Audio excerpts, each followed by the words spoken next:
The Adventure of the Six Napoleons. Arthur Conan Doyle. It was no very unusual thing for Mr. Lestrade, of Scotland Yard, to look in upon us of an evening, and his visits were welcome to Sherlock Holmes, for they enabled him to keep in touch with all that was going on at the police headquarters. In return for the news which Lestrade would bring, Holmes was always ready to listen with attention to the details of any case upon which the detective was engaged, and was able occasionally, without any active interference, to give some hint or suggestion drawn from his own vast knowledge and experience. On this particular evening Lestrade had spoken of the weather and the newspapers. Then he had fallen silent, puffing thoughtfully at his cigar. Holmes looked keenly at him. "Anything remarkable on hand?" he asked. "Oh, no, Mr. Holmes, nothing very particular." "Then tell me about it." Lestrade laughed. "Well, Mr. Holmes, there is no use denying that there is something on my mind. And yet it is such an absurd business that I hesitated to bother you about it. On the other hand, although it is trivial, it is undoubtedly queer, and I know that you have a taste for all that is out of the common. But in my opinion it comes more in D.R. Watson's line than ours." "Disease?" said I. "Madness, anyhow. And a queer madness too.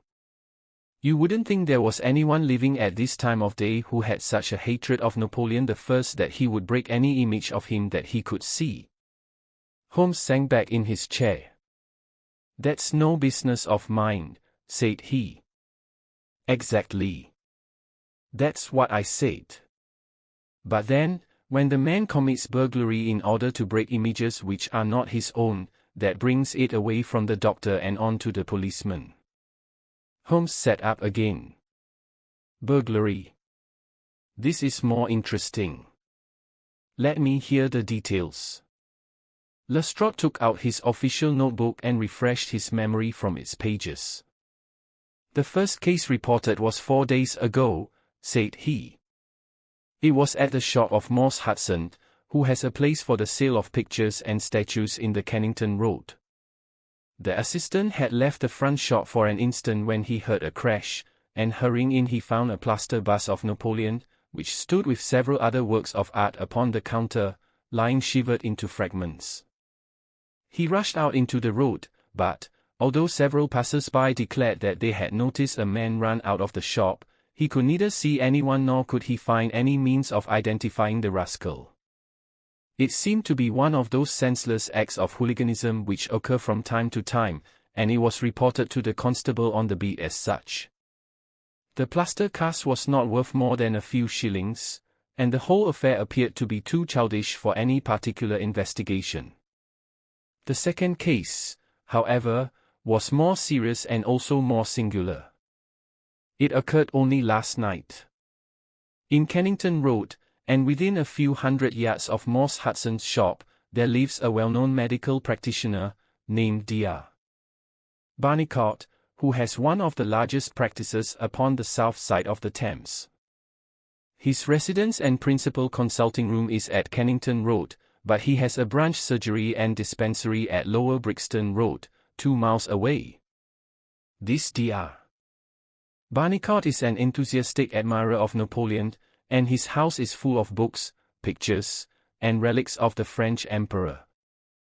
Some little time ago he purchased from Morse Hudson 2 duplicate plaster casts of the famous head of Napoleon by the French sculptor, Devine. One of these he placed in his hall in the house at Kennington Road, and the other on the mantelpiece of the surgery at Lower Brixton. Well, when Dr. Barnicot came down this morning he was astonished to find that his house had been burgled during the night, but that nothing had been taken save the plaster head from the hall.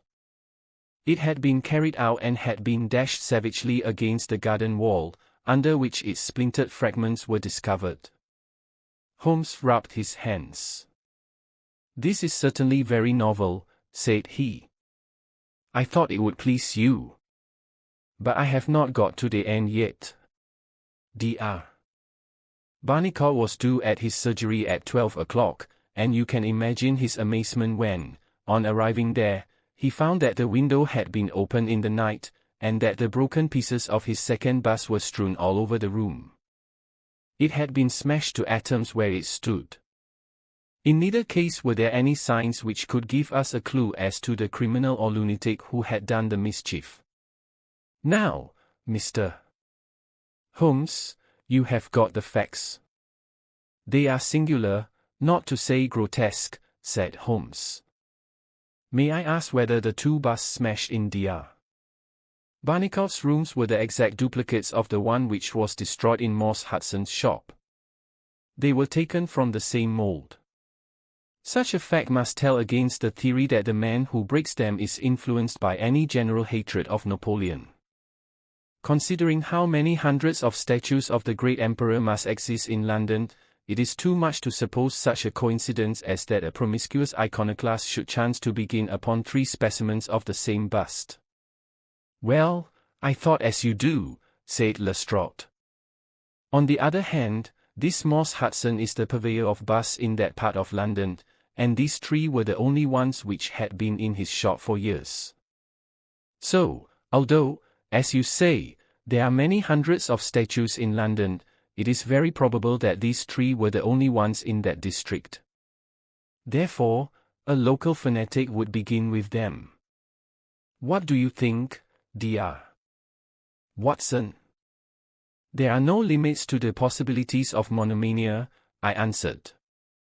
There is the condition which the modern French psychologists have called the idée fixe, which may be trifling in character, and accompanied by complete sanity in every other way.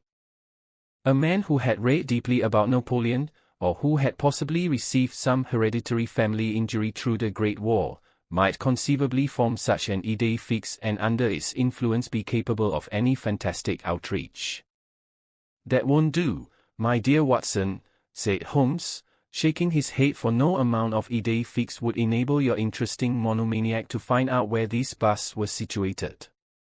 Well, how do you explain it? I don't attempt to do so. I would only observe that there is a certain method in the gentleman's eccentric proceedings. For example, in Dr. Barnicot's hall, where a sound might arouse the family, the bust was taken outside before being broken, whereas in the surgery, where there was less danger of an alarm, it was smashed where it stood. The affair seems absurdly trifling, and yet I dare call nothing trivial when I reflect that some of my most classic cases have had the least promising commencement. You will remember, Watson, how the dreadful business of the Abernethy family was first brought to my notice by the depth which the parsley had sunk into the butter upon a hot day. I can't afford, therefore, to smile at your 3 broken busts, Lestrade, and I shall be very much obliged to you if you will let me hear of any fresh developments of so singular a chain of events. The development for which my friend had asked came in a quicker and an infinitely more tragic form than he could have imagined. I was still dressing in my bedroom next morning when there was a tap at the door and Holmes entered, a telegram in his hand. He read it aloud. Come instantly, 131, Pitt Street, Kensington. Lestrade. What is it, then? I asked. Don't know, maybe anything. But I suspect it is the sequel of the story of the statues. In that case our friend, the image breaker, has begun operations in another quarter of London. There's coffee on the table, Watson, and I have a cab at the door. In half an hour we had reached Pitt Street, a quiet little backwater just beside one of the briskest currents of London life. No. 131 was one of a row, all flat-chested, respectable, and most unromantic dwellings. As we drove up we found the railings in front of the house lined by a curious crowd. Holmes whistled. By George! It's attempted murder at the least. Nothing less will hold a London message boy. There's a deed of violence indicated in that fellow's round shoulders and outstretched neck. What's this, Watson? The top steps really down and the other ones dry. Footsteps enough, anyhow. Well, there's Lestrade at the front window, and we shall soon know all about it. The official received us with a very grave face and showed us into a sitting room, where an exceedingly unkempt and agitated elderly man, clad in a flannel dressing gown, was pacing up and down. He was introduced to us as the owner of the house, Mr. Horace Harker, of the Central Press Syndicate. "It's the Napoleon bust business again," said Lestrade. "You seemed interested last night, Mr. Holmes, so I thought perhaps you would be glad to be present now that the affair has taken a very much graver turn." "What has it turned to, then?" "To murder. Mr. Harker, will you tell these gentlemen exactly what has occurred?" The man in the dressing gown turned upon us with a most melancholy face. "It's an extraordinary thing," said he, "that all my life I have been collecting other people's news, and now that a real piece of news has come my own way I am so confused and bothered that I can't put two words together. If I had come in here as a journalist I should have interviewed myself and had 2 columns in every evening paper. As it is I am giving away valuable copy by telling my story over and over to a string of different people, and I can make no use of it myself. However, I've heard your name, Mr. Sherlock Holmes, and if you only explain this queer business I shall be paid for my trouble in telling you the story." Holmes sat down and listened. "It all seems to center round that bust of Napoleon which I bought for this very room about 4 months ago. I picked it up cheap from Harding Brothers, 2 doors from the High Street station. A great deal of my journalistic work is done at night, and I often write until the early morning. So it was today. I was sitting in my den, which is at the back of the top of the house, about 3 o'clock, when I was convinced that I heard some sounds downstairs. I listened, but they were not repeated, and I concluded that they came from outside. Then suddenly, about 5 minutes later, there came a most horrible yell, the most dreadful sound, Mr. Holmes, that ever I heard. It will ring in my ears as long as I live. I sat frozen with horror for a minute or two. Then I seized the poker and went downstairs. When I entered this room I found the window wide open, and I at once observed that the bust was gone from the mantelpiece. Why any burglar should take such a thing passes my understanding, for it was only a plaster cast and of no real value whatever. You can see for yourself that anyone going out through that open window could reach the front doorstep by taking a long stride. This was clearly what the burglar had done, so I went round and opened the door. Stepping out into the dark I nearly fell over a dead man who was lying there. I ran back for a light, and there was the poor fellow, a great gash in his throat and the whole place swimming in blood. He lay on his back, his knees drawn up, and his mouth horribly open. I shall see him in my dreams. I had just time to blow on my police whistle, and then I must have fainted, for I knew nothing more until I found the policeman standing over me in the hall. "Well, who was the murdered man?" asked Holmes. "There's nothing to show who he was," said Lestrade. "You shall see the body at the mortuary, but we have made nothing of it up to now. He is a tall man, sunburned, very powerful, not more than 30. He is poorly dressed, and yet does not appear to be a laborer. A horn-handled clasp knife was lying in a pool of blood beside him. Whether it was the weapon which did the deed, or whether it belonged to the dead man, I do not know. There was no name on his clothing, and nothing in his pocket save an apple, some string, a shilling map of London, and a photograph. Here it is. It was evidently taken by a snapshot from a small camera. It represented an alert, sharp-featured simian man with thick eyebrows, and a very peculiar projection of the lower part of the face like the muzzle of a baboon." "And what became of the bust?" asked Holmes, after a careful study of this picture. We had news of it just before you came. It has been found in the front garden of an empty house in Camden House Road. It was broken into fragments. I am going round now to see it. Will you come? Certainly. I must just take one look round. He examined the carpet and the window. The fellow had either very long legs or was a most active man, said he. With an area beneath, it was no mean feat to reach that window ledge and open that window. Getting back was comparatively simple. Are you coming with us to see the remains of your bust, Mr. Harker? The disconsolate journalist had seated himself at a writing table. I must try and make something of it, said he, though I have no doubt that the first editions of the evening papers are out already with full details. It's like my luck. You remember when the stand fell at Doncaster? Well, I was the only journalist in the stand, and my journal the only one that had no account of it, for I was too shaken to write it. And now I'll be too late with a murder done on my own doorstep. As we left the room we heard his pen travelling shrilly over the foolscap. The spot where the fragments of the bust had been found was only a few hundred yards away. For the first time our eyes rested upon this presentment of the great emperor, which seemed to raise such frantic and destructive hatred in the mind of the unknown. It lay scattered in splintered shards upon the grass. Holmes picked up several of them and examined them carefully. I was convinced from his intent face and his purposeful manner that at last he was upon a clue.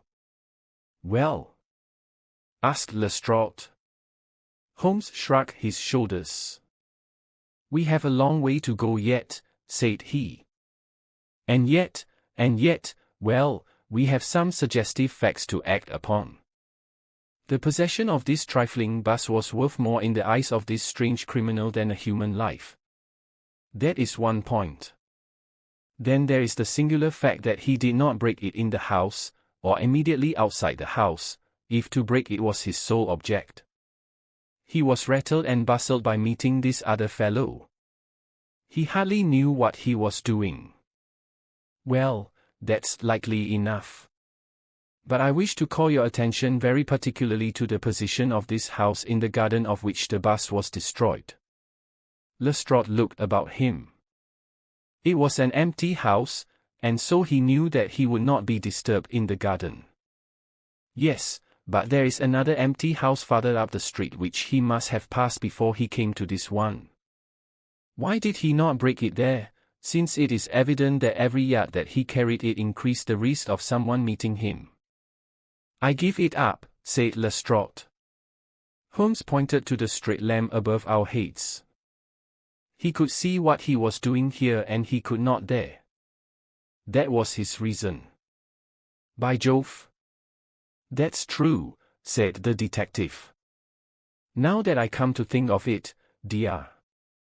Barnicot's bust was broken not far from his red lamp. Well, Mr. Holmes, what are we to do with that fact? To remember it, to docket it. We may come on something later which will bear upon it. What steps do you propose to take now, Lestrade? The most practical way of getting at it, in my opinion, is to identify the dead man. There should be no difficulty about that. When we have found who he is and who his associates are, we should have a good start in learning what he was doing in Pitt Street last night, and who it was who met him and killed him on the doorstep of Mr. Horace Harker. Don't you think so? No doubt, and yet it is not quite the way in which I should approach the case. What would you do, then? Oh, you must not let me influence you in any way. I suggest that you go on your line and I on mine. We can compare notes afterwards, and each will supplement the other. Very good, said Lestrade. If you are going back to Pitt Street you might see Mr. Horace Harker. Tell him from me that I have quite made up my mind, and that it is certain that a dangerous homicidal lunatic with Napoleonic delusions was in his house last night. It will be useful for his article. Lestrade stared. You don't seriously believe that? Holmes smiled. Don't I? Well, perhaps I don't. But I am sure that it will interest Mr. Horace Harker and the subscribers of the Central Press Syndicate. Now, Watson, I think that we shall find that we have a long and rather complex day's work before us. I should be glad, Lestrade, if you could make it convenient to meet us at Baker Street at 6 o'clock this evening. Until then, I should like to keep this photograph found in the dead man's pocket. It is possible that I may have to ask your company and assistance upon a small expedition which will have been undertaken tonight, if my chain of reasoning should prove to be correct. Until then, goodbye and good luck. Sherlock Holmes and I walked together to the High Street, where he stopped at the shop of Harding Brothers, whence the bust had been purchased. A young assistant informed us that Mr. Harding would be absent until afternoon, and that he was himself a newcomer who could give us no information. Holmes's face showed his disappointment and annoyance. Well, we can't expect to have it all our own way, Watson, he said, at last. We must come back in the afternoon if Mr. Harding will not be here until then. I am, as you have no doubt surmised, endeavoring to trace these busts to their source, in order to find if there is not something peculiar which may account for their remarkable fate. Let us make for Mr. Morse Hudson, of the Kennington Road, and see if he can throw any light upon the problem. A drive of an hour brought us to the picture dealer's establishment. He was a small, stout man with a red face and a peppery manner. Yes, sir. On my very counter, sir, said he. What we pay rates and taxes for I don't know, when any ruffian can come in and break one's goods. Yes, sir, it was I who sold Dr. Barnicot his 2 statues. Disgraceful, sir. A nihilist plot, that's what I make it. No one but an anarchist would go about breaking statues. Red Republicans, that's what I call 'em. Who did I get the statues from? I don't see what that has to do with it. Well, if you really want to know, I got them from Gelder and Company, in Church Street, Stepney. They are a well-known house in the trade, and have been this 20 years. How many had I? 3, 2. And 1 are 3, 2 of Dr. Barnicot's and 1 smashed in broad daylight on my own counter. Do I know that photograph? No, I don't. Yes, I do, though. Why, it's Beppo. He was a kind of Italian piecework man, who made himself useful in the shop. He could carve a bit and gild and frame, and do odd jobs. The fellow left me last week, and I've heard nothing of him since. No, I don't know where he came from nor where he went to. I have nothing against him while he was here. He was gone 2 days before the bust was smashed. Well, that's all we could reasonably expect to get from Morse Hudson, said Holmes, as we emerged from the shop. We have this Beppo as a common factor, both in Kennington and in Kensington, so that is worth a 10-mile drive. Now, Watson, let us make for Gelder and Company, of Stepney, the source and origin of busts. I shall be surprised if we don't get some help down there. In rapid succession we passed through the fringe of fashionable London, Hotel London, Theatrical London, Literary London, Commercial London, and, finally, Maritime London, till we came to a riverside city of 100,000 souls, where the tenement houses swelter and reek with the outcasts of Europe. Here, in a broad thoroughfare, once the abode of wealthy city merchants, we found the sculpture works for which we searched. Outside was a considerable yard full of monumental masonry. Inside was a large room in which 50 workers were carving or molding. The manager, a big blond German, received us civilly, and gave a clear answer to all Holmes's questions. A reference to his books showed that hundreds of casts had been taken from a marble copy of Devine's Head of Napoleon, but that the 3 which had been sent to Moss Hudson a year or so before had been half of a batch of 6, the other 3 being sent to Harding Brothers, of Kensington.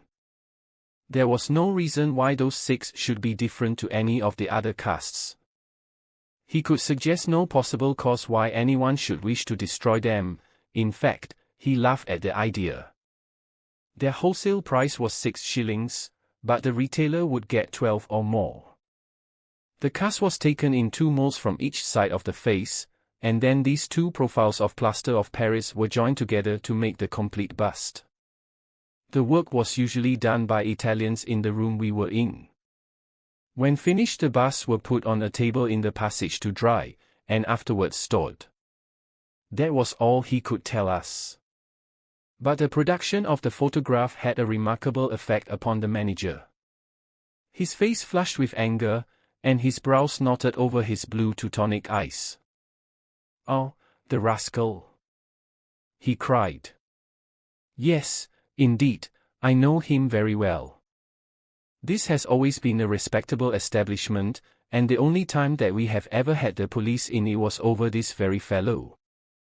It was more than a year ago now.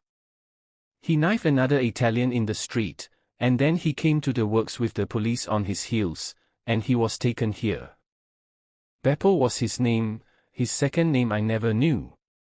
Serve me right for engaging a man with such a face. But he was a good workman, one of the best. What did he get? The man lived and he got off with a year. I have no doubt he is out now, but he has not dared to show his nose here. We have a cousin of his here, and I dare say he could tell you where he is." "No, no," cried Holmes, "not a word to the cousin, not a word, I beg you. The matter is very important, and the farther I go with it the more important it seems to grow. When you referred in your ledger to the sale of those casts, I observed that the date was June 3rd of last year. Could you give me the date when Beppo was arrested?" "I could tell you roughly by the pay list," the manager answered. "Yes," he continued, after some turning over of pages, "he was paid last on May 20th. "Thank you," said Holmes. "I don't think that I need intrude upon your time and patience any more." With a last word of caution that he should say nothing as to our researches, we turned our faces westward once more. The afternoon was far advanced before we were able to snatch a hasty luncheon at a restaurant. A newsbill at the entrance announced Kensington Outreach. Murder by a madman, and the contents of the paper showed that Mr. Horace Harker had got his account into print after all. 2 columns were occupied with a highly sensational and flowery rendering of the whole incident. Holmes propped it against the cruet stand and read it while he ate. Once or twice he chuckled.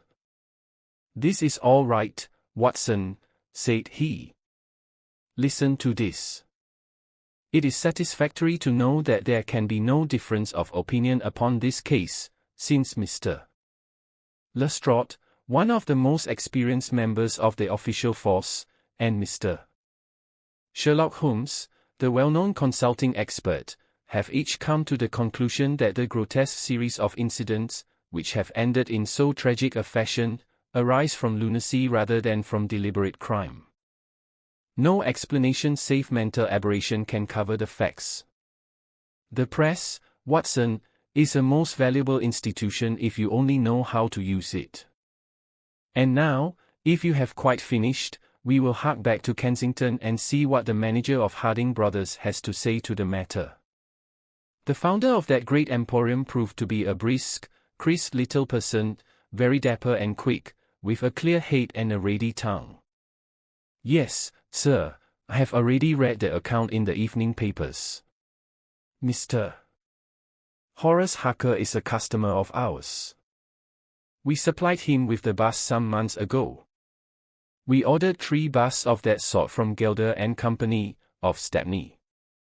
They are all sold now." "To whom?" "Oh, I dare say by consulting our sales book we could very easily tell you."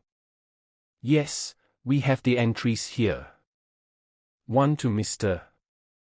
Harker, you see, and one to Mr.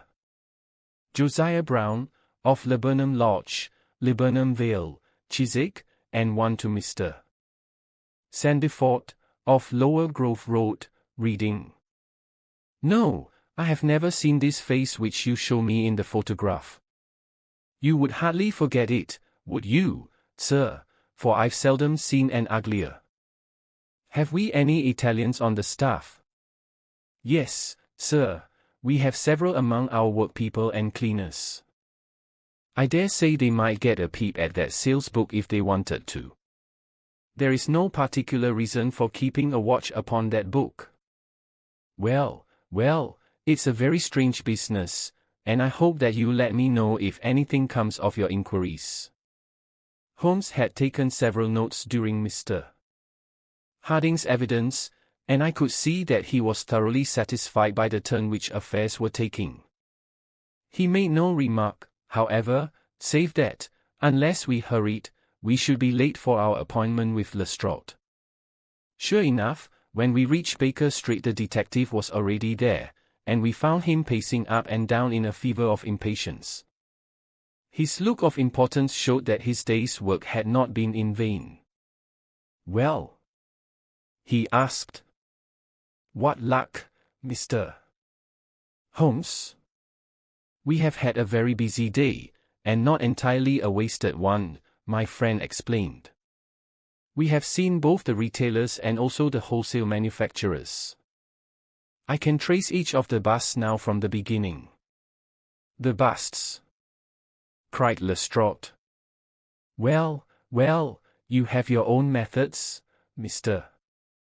Sherlock Holmes, and it is not for me to say a word against them, but I think I have done a better day's work than you. I have identified the dead man. You don't say so. And found a cause for the crime. Splendid. We have an inspector who makes a specialty of Saffron Hill and the Italian Quarter. Well, this dead man had some Catholic emblem round his neck, and that, along with his color, made me think he was from the south. Inspector Hill knew him the moment he caught sight of him. His name is Pietro Vinacci, from Naples, and he is one of the greatest cutthroats in London. He is connected with the Mafia, which, as you know, is a secret political society, enforcing its decrees by murder. Now you see how the affair begins to clear up. The other fellow is probably an Italian also, and a member of the Mafia. He has broken the rules in some fashion. Pietro is set upon his track. Probably the photograph we found in his pocket is the man himself, so that he may not knife the wrong person. He dogs the fellow, he sees him enter a house, he waits outside for him, and in the scuffle he receives his own death wound. How is that, Mr. Sherlock Holmes? Holmes clapped his hands approvingly. Excellent, Lestrade, excellent, he cried. But I didn't quite follow your explanation of the destruction of the busts. The busts. You never can get those busts out of your head. After all, that is nothing petty larceny, 6 months at the most. It is the murder that we are really investigating, and I tell you that I am gathering all the threads into my hands. And the next stage is a very simple one. I shall go down with Hill to the Italian Quarter, find the man whose photograph we have got, and arrest him on the charge of murder. Will you come with us? I think not. I fancy we can attain our end in a simpler way. I can't say for certain, because it all depends, well, it all depends upon a factor which is completely outside our control. But I have great hopes, in fact, the betting is exactly 2-1, that if you will come with us tonight I shall be able to help you to lay him by the heels. In the Italian Quarter? No, I fancy Chiswick is an address which is more likely to find him. If you will come with me to Chiswick tonight, Lestrade, I'll promise to go to the Italian Quarter with you tomorrow, and no harm will be done by the delay. And now I think that a few hours' sleep would do us all good, for I do not propose to leave before 11 o'clock, and it is unlikely that we shall be back before morning. You dine with us, Lestrade, and then you are welcome to the sofa until it is time for us to start. In the meantime, Watson, I should be glad if you would ring for an express messenger, for I have a letter to send, and it is important that it should go at once. Holmes spent the evening in rummaging among the files of the old daily papers with which one of our lumber rooms was packed. When at last he descended, it was with triumph in his eyes, but he said nothing to either of us as to the result of his researches. For my own part, I had followed step by step the methods by which he had traced the various windings of this complex case, and, though I could not yet perceive the goal which we would reach, I understood clearly that Holmes expected this grotesque criminal to make an attempt upon the two remaining busts, one of which, I remembered, was at Chiswick. No doubt the object of our journey was to catch him in the very act, and I could not but admire the cunning with which my friend had inserted a wrong clue in the evening paper, so as to give the fellow the idea that he could continue his scheme with impunity. I was not surprised when Holmes suggested that I should take my revolver with me. He had himself picked up the loaded hunting crop which was his favorite weapon. A four-wheeler was at the door at 11, and in it we drove to a spot at the other side of Hammersmith Bridge. Here the cabman was directed to wait. A short walk brought us to a secluded road fringed with pleasant houses, each standing in its own grounds. In the light of a street lamp we read Laburnum Villa upon the gatepost of one of them. The occupants had evidently retired to rest, for all was dark save for a fanlight over the hall door, which shed a single blurred circle onto the garden path. The wooden fence which separated the grounds from the road threw a dense black shadow upon the inner side, and here it was that we crouched. "I fear that you have a long wait," Holmes whispered.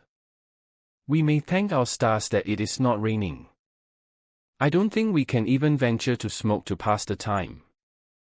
However, it's a 2-to-1 chance that we get something to pay us for our trouble." It proved, however, that our vigil was not to be so long as Holmes had led us to fear, and it ended in a very sudden and singular fashion. In an instant, without the least sound to warn us of his coming, the garden gate swung open, and a light, dark figure, as swift and active as an ape, rushed up the garden path. We saw it whisk past the light thrown from over the door and disappear against the black shadow of the house. There was a long pause, during which we held our breath, and then a very gentle creaking sound came to our ears. The window was being opened. The noise ceased, and again there was a long silence. The fellow was making his way into the house. We saw the sudden flash of a dark lantern inside the room. What he sought was evidently not there, for again we saw the flash through another blind, and then through another. "Let us get to the open window. We will nab him as he climbs out," Lestrade whispered. But before we could move, the man had emerged again. As he came out into the glimmering patch of light, we saw that he carried something white under his arm. He looked stealthily all round him. The silence of the deserted street reassured him. Turning his back upon us, he laid down his burden, and the next instant there was the sound of a sharp tap, followed by a clatter and rattle. The man was so intent upon what he was doing that he never heard our steps as we stole across the grass plot. With the bound of a tiger, Holmes was on his back, and an instant later Lestrade and I had him by either wrist and the handcuffs had been fastened. As we turned him over, I saw a hideous, sallow face, with writhing, furious features, glaring up at us, and I knew that it was indeed the man of the photograph whom we had secured. But it was not our prisoner to whom Holmes was giving his attention.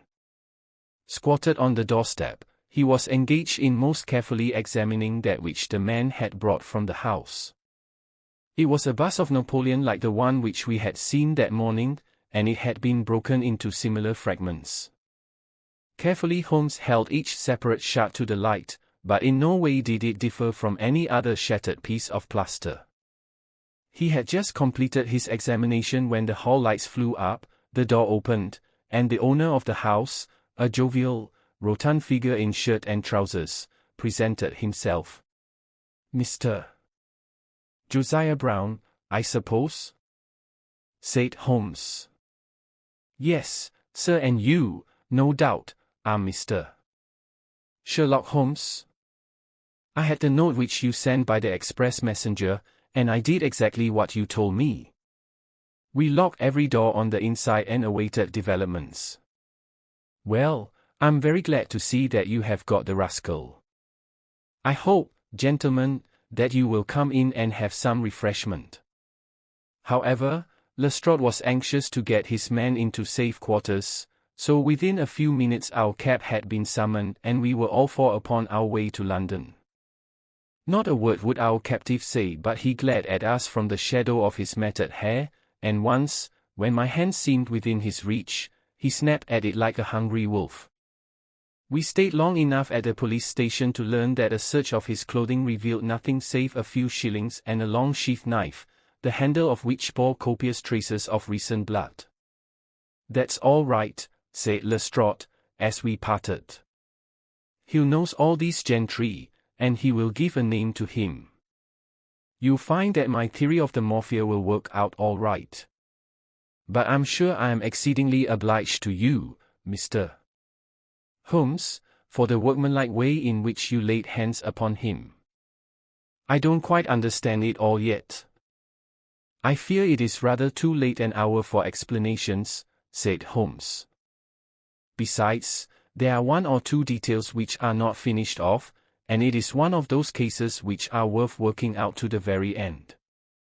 If you will come round once more to my rooms at 6 o'clock tomorrow, I think I shall be able to show you that even now you have not grasped the entire meaning of this business, which presents some features which make it absolutely original in the history of crime. If ever I permit you to chronicle any more of my little problems, Watson, I foresee that you will enliven your pages by an account of the singular adventure of the Napoleonic busts."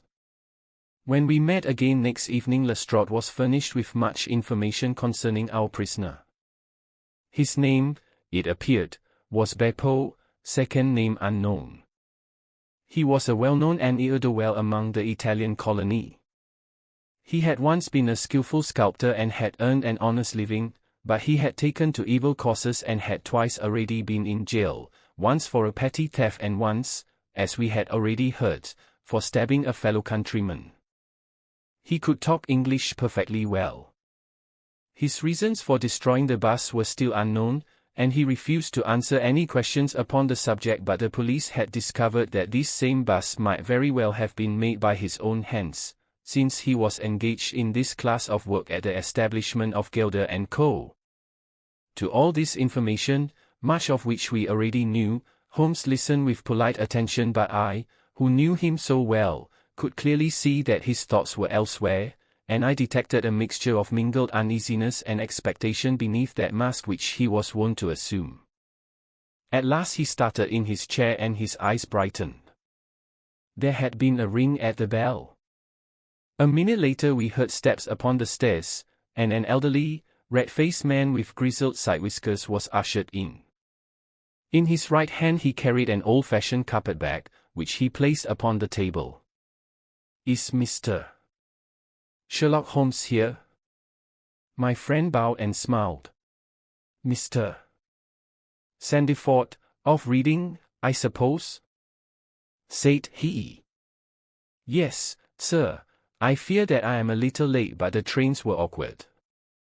You wrote to me about a bust that is in my possession." "Exactly. I have your letter here. You said, 'I desire to possess a copy of Devine's Napoleon, and am prepared to pay you £10 for the one which is in your possession.' Is that right?" "Certainly." "I was very much surprised at your letter, for I could not imagine how you knew that I owned such a thing." "Of course you must have been surprised, but the explanation is very simple. Mr. Harding, of Harding Brothers, said that they had sold you their last copy, and he gave me your address." "Oh, that was it, was it? Did he tell you what I paid for it?" "No, he did not. Well, I'm an honest man, though not a very rich one. I only gave 15 shillings for the bust, and I think you ought to know that before I take £10 from you. I'm sure the scruple does you honor, Mr. Sandeford. But I have named that price, so I intend to stick to it. Well, it is very handsome of you, Mr. Holmes. I brought the bust up with me, as you asked me to do. Here it is. He opened his bag, and at last we saw placed upon our table a complete specimen of that bust which we had already seen more than once in fragments. Holmes took a paper from his pocket and laid a £10 note upon the table. You will kindly sign that paper, Mr. Sandeford, in the presence of these witnesses. It is simply to say that you transfer every possible right that you ever had in the bust to me.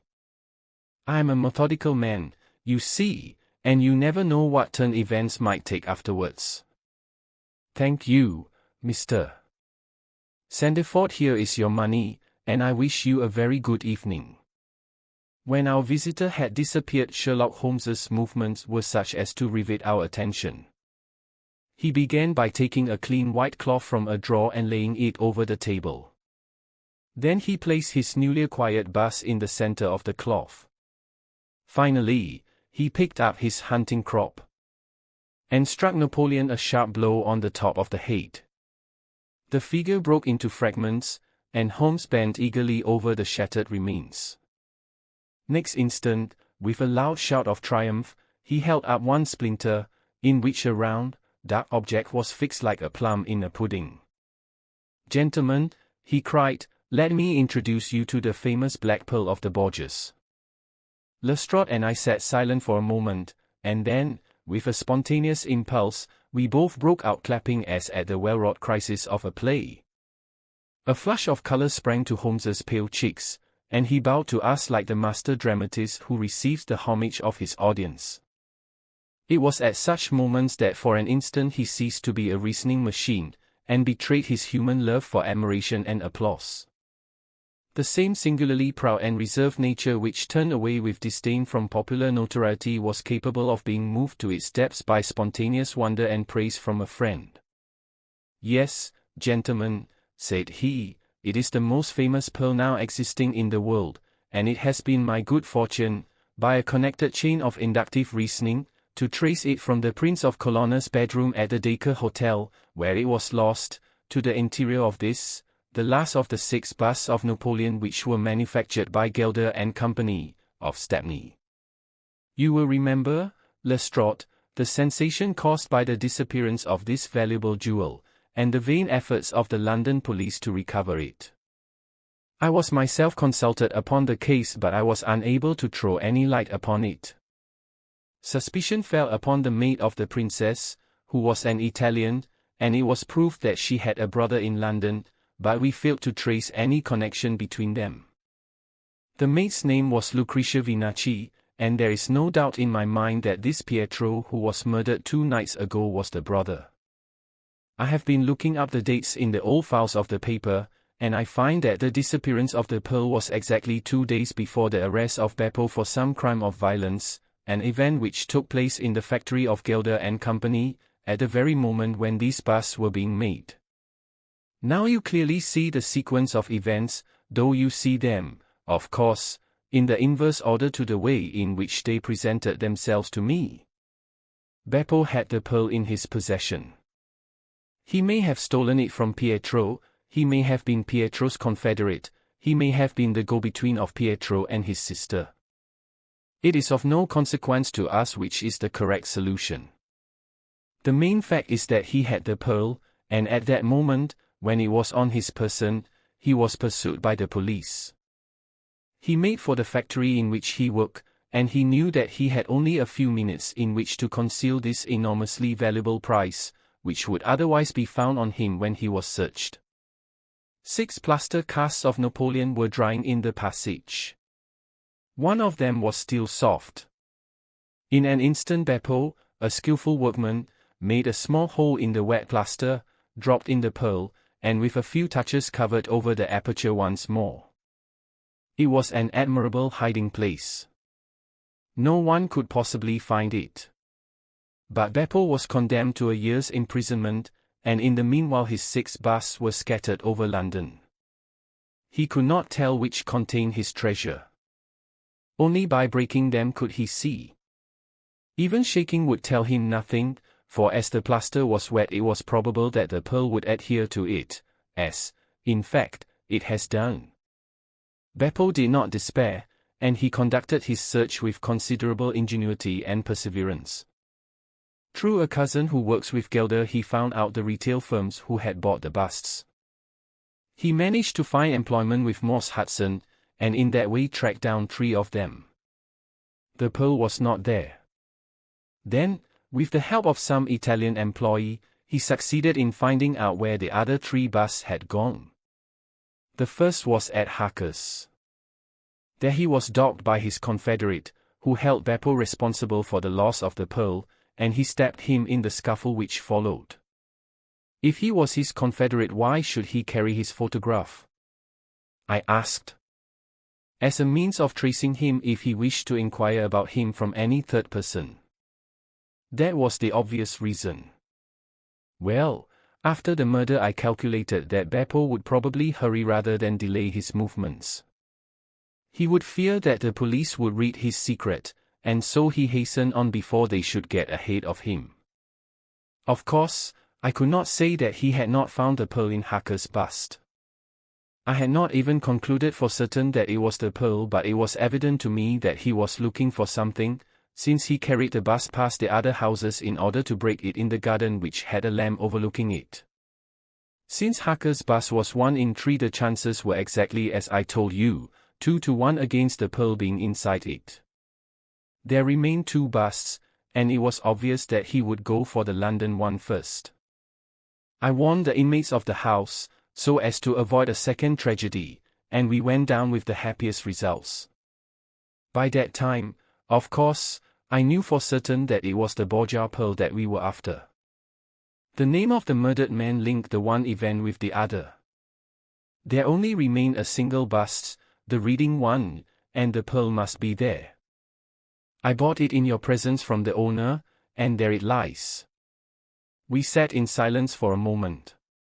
Well, said Lestrade, I've seen you handle a good many cases, Mr. Holmes, but I don't know that I ever knew a more workmanlike one than that. We are not jealous of you at Scotland Yard. No, sir, we are very proud of you, and if you come down tomorrow there's not a man, from the oldest inspector to the youngest constable, who wouldn't be glad to shake you by the hand. Thank you, said Holmes. Thank you. And as he turned away it seemed to me that he was more nearly moved by the softer human emotions than I had ever seen him. A moment later he was the cold and practical thinker once more. Put the pearl in the safe, Watson, said he, and get out the papers of the Singleton forgery case. Goodbye, Lestrade. If any little problem comes your way I shall be happy, if I can, to give you a hint or 2 as to its solution. One mystery ends, another begins. Subscribe, and we'll see you in the next story.